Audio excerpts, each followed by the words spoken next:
Greetings, I'm Tess. Today I'll talk about offerings. I'm talking about offerings because so many questions about what do I offer the demon after I make the pact, right? Now I give a report on what you need to do, but it's obvious I need to explain this in a little bit more detail. So while each demon will have something perhaps different they like as an offering or to be offered, it also depends on your situation. So this is a generalized video on how to do a general offering, especially if you've made a pact with Satan or Lucifer. Okay, so the idea is to have a little space that you set up to be able to do this offering. Quite often, Lucifer or Satan will ask for a weekly offering. So typically people put in a big order when they're doing their pact, and if you want this order fulfilled or your pact fulfilled, you've got to do your end of the bargain. So if the demon has asked for time, and this is essentially what it's asking for, your time and dedication to give this demon respect, so it will give you time and give you what you've desired. If you don't do this, the demon isn't going to spend the time on you either. It's still there. It's still observing, but it's not going to put in the effort. Just because you've offered a pact or whatever you've offered in your pact, it's not sympathetic to your case.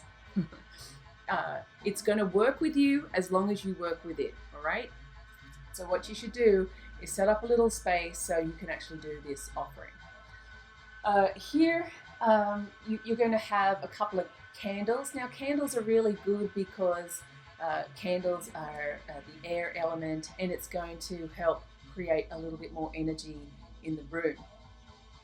You'll have a sigil of the demon, or you can have an altar statue of the demon, whatever works for you. Of course, I like to use little lancets.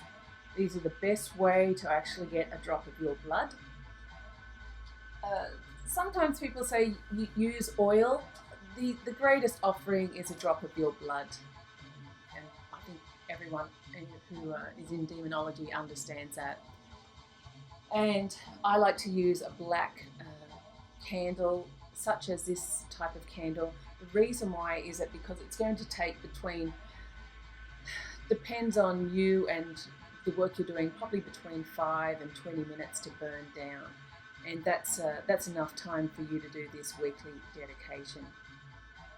So what you'll do is you can spiritually cleanse this candle if you want. You can put it over the incense or over the flame and saying, I'm cleansing this candle, removing any negative energy from the candle to be used for my demonic offering. So that gives the candle purpose, right? Extra purpose. You can also hold the candle if you want and charge it and think about the purpose that you have for this candle. Once, all optional, and I'm just giving you different options, right? Then what you can do is you can prick your finger with the lancet.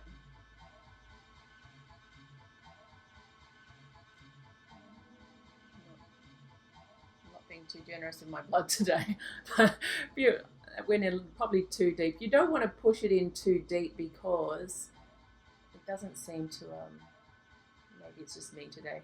Maybe I should have eaten jelly beans before I started. But anyways, what you'll do is, now that you have a drop of your blood, you don't need too much blood anyways, and you're going to be wiping this towards you because you want those spiritual blessings to be coming your way.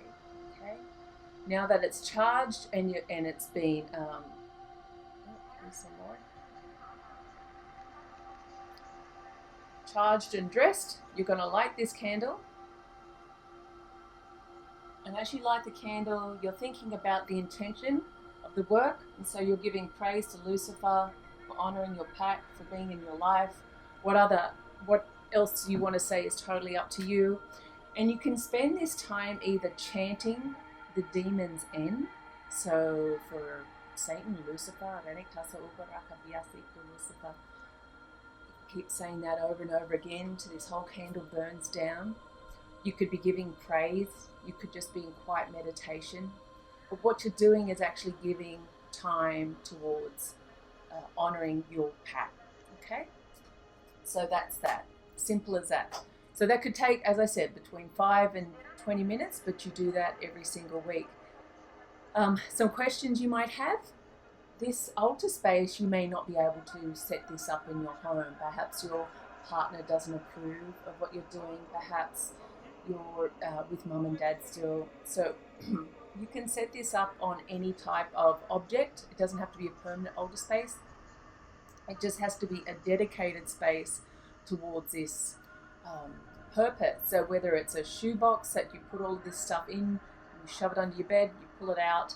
I'll just, you can't see it here now, but I've got a whole, you can't see it, I'll show a picture of it, but a whole basically long drawer here, and it has a black satin sheet under it, and it's got all my little tools of the trade in this drawer, and it's not just hidden away, but it's really there to protect and keep the spiritual intention of all my tools alive.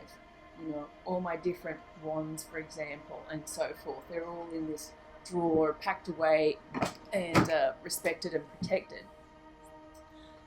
So, you know, because it's not for the eyes of everyone, not that I'm hiding anything, but I don't want anyone touching it as well, because it's my spiritual tool. So you can think of it that way rather than you need to hide it away, okay? They're your spiritual tools and they're just for your personal use, and you don't want anyone else playing with them. So that, enough said. If you can leave one set up, that's good, but if you have to pack it away, that's okay too. The other question you'll have is, okay, I wanted to receive spiritual answers. I can't hear his messages. I can't see him. So I'll just say in this video that one of the best ways to do that is with the pendulum. Now, I've spoken about the pendulum in a few videos, so you're welcome to watch those. But what you can say is, once you have this pendulum centered and tuned in to you and to receive your messages, so it's a highly charged object as well, you can center that pendulum, and then you can call out either by chanting the demon's N, or after you finish the meditation, you can ask the demon a message. For example, did I honor my pact today, Satan? See what he has to say. Okay, so that's a circle, right? So I would say yes. Oh, now it's going into a no. So thank you. So just tune it in, and that way you can ask spiritual questions and get direct feedback after your session. So maybe the answer will be yes, I'll move this myself this time.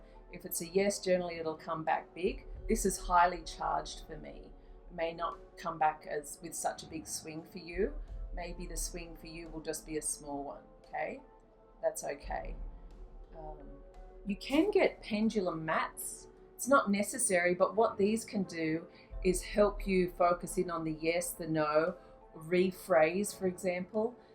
These are quite good to help a new person ask better questions and receive better answers. But this is a great tool that you can use to get those answers and to see how you're going when you're learning about honoring your pact.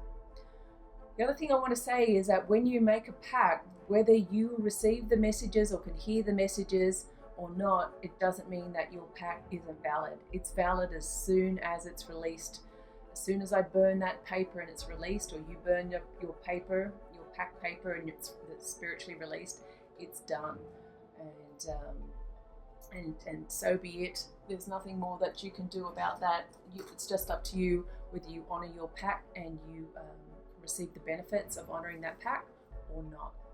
I hope this has helped you. I'll see you next time.